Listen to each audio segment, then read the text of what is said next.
kemudian emosi-emosi positif seperti mencintai, mencintai itu ya, care, peduli terhadap orang lain, itu memiliki muatan level energi yang sangat luar biasa besar, yang akan menambah tabungan energi psikis kita.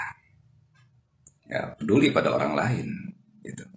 Menolong orang lain sesuai dengan kapasitas dan kemampuan kita. Nah, sekali lagi lihat kapasitas kita itu ada di sebelah mana. Niatkan di dalam hati untuk memiliki tujuan yang agung. Tujuan yang agung itu adalah khairun nas anfa'uhum linnas. Mau memberikan yang baik untuk orang lain. Dan pada akhirnya kata Allah, apa yang engkau lakukan kebaikan untuk orang lain itu pada akhirnya akan kembali lagi pada dirimu. Kan gitu ya. Nah, dalam penelitian itu disebutkan bahwa ketika seseorang ya, peduli kepada orang lain, ada niat yang agung di sana, ya, the noble purpose di sana, itu energi positifnya itu berkelimpahan, gitu. Ya, sangat berkelimpahan energi positifnya itu. Ya, oke ya, baik. Kemudian kemarin kita bahas juga tentang stres, ya, tentang stres. Ya. Stres itu adalah suatu tekanan, ya. Stres ini pada dasarnya adalah netral. Kita semua terpapar oleh stres, tekanan. Nah, tekanan ini diperlukan oleh kita agar kita bisa bergerak naik dari sisi apapun. Oke, ya, terutama dari kualitas hidup kita. Kualitas cara berpikir kita, kualitas kita sebagai manusia yang terus-menerus dituntut oleh Allah itu untuk terus memperbaiki diri kita, memperbaiki pola pikir kita. Jangan kemudian pola pikir kita itu terperangkap dalam sebuah pola pikir yang itu betul-betul statis. Dalam istilah Sunda ada yang disebut dengan adat kakurungku iga. Artinya, ya, hal-hal yang sudah tahu itu negatif, selalu itu dipertahankan. Itu namanya adat kakurungku iga dalam peribahasa bahasa Sunda ya, seperti itu ya.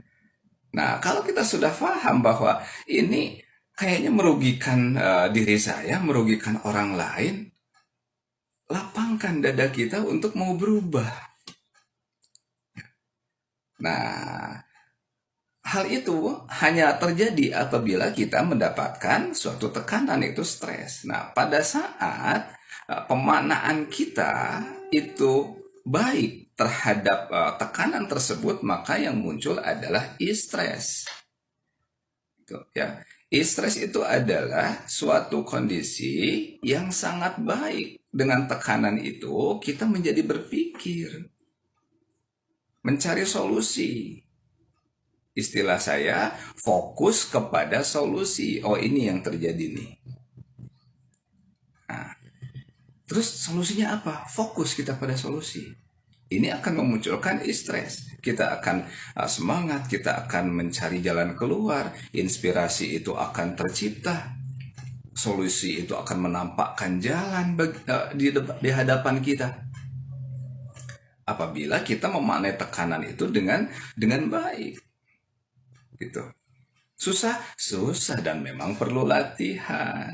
Nah, itulah pentingnya kemudian kita memahami makna doa dari zikir pagi dan zikir sore. Nah, banyak kan doa-doa di zikir pagi dan zikir sore itu. Nah, kemarin kita sudah sampai ke doa yang keempat dari zikir pagi, membahas maknanya, tentunya dari sudut pandang ilmu pikiran. Ketika kita paham tentang makna doa tersebut, pada akhirnya action kita akan kita selaraskan dengan doa kita. Saat action kita itu selaras dengan doa, maka kemudian pengabulan itu akan didapatkan. Gitu Ya, nah dari doa-doa tersebutlah yang kemudian ketika kita pahami maknanya selaras dengan action kita, ya, yang terjadi adalah kita berlatih untuk bisa melihat sebuah tekanan itu sebagai suatu hal yang bisa membuat kita bergerak maju, naik dari sisi kualitas kita. Itulah pentingnya doa. Yang doa itu kembali selain kita mengetahui artinya, kita pun paham maknanya, tahu maksudnya. Inilah yang nanti kemudian berhubungan dengan action kita. Gitu ya teman-teman semua ya. Nah, kalau pemaknaan terhadap suatu tekanan itu negatif, maka yang muncul adalah kemudian distress, hiperstres, dan hipostres. Nah, distress ditandai dengan ciri-cirinya seperti apa distress itu? Merasa gelisah, cemas, itu distress. Kalau hiperstres, ciri-cirinya adalah seseorang itu menanggapi sesuatu itu selalu dengan marah-marah dan marah, itu hiperstres. Nah, kalau hipostres, ciri-cirinya bagaimana? Ciri-cirinya nggak mau melakukan sesuatu, nggak semangat melakukan sesuatu, ya, maunya diam aja terus, ya, nggak ada kemudian kemauan untuk melakukan hal-hal yang sifatnya itu positif. Itu hipostres, ya. Nah, sehingga kemudian kita lihat pada akhirnya adalah ya segala sesuatu itu terjadi bagaimana di awalnya kita memaknai suatu tekanan itu tadi. Ya, nah, doa yang kita bahas beberapa hari ke belakang ya, minggu lalu kita bahas doa keempat dari zikir pagi yang dicontohkan Rasulullah, itu betul-betul mengandung makna yang sangat dalam agar kita bisa betul-betul action, berlatih untuk bisa menghadapi tekanan ini dengan pola pikir yang baik, dengan pemaknaan yang baik, sehingga yang muncul adalah stres yang positif, yaitu e-stress,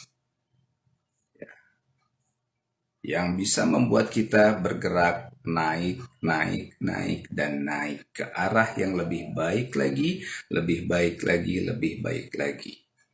Ya, pemikiran kita itu lebih terbuka lagi. Cakrawala pandang kita itu lebih tinggi lagi. Sehingga kita bisa melihat suatu kondisi itu tidak jumud, tidak hanya dari satu sudut pandang, tetapi dari berbagai sudut pandang. Oke ya sahabat-sahabat, ya sudah lebih 7 menit itu pembahasan tentang stres dan sakit ya. Mudah-mudahan apa yang kita diskusikan di pagi ini ya bisa betul-betul membuat pikiran kita terbuka ya. Kita memiliki tekad untuk memiliki pola pikir yang lebih baik, dan lebih baik lagi setiap harinya.